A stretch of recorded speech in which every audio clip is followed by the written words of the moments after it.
আজকে লাঞ্চে আছে বন্ধুরা দুপুরে এখানে ভাত,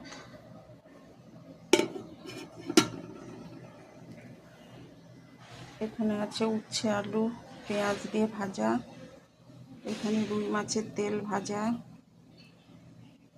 এখানে শুধু পালং শাক, কোনো সবজি দিইনি। পালং শাককে বড়ি ভেজে গুঁড়ো করে ভেঙে দিয়ে ওটা দিয়ে পালং শাক ভাজা করেছি। আর এখানে করেছি আলু পটল দিয়ে রুই মাছের মাথা দিয়ে,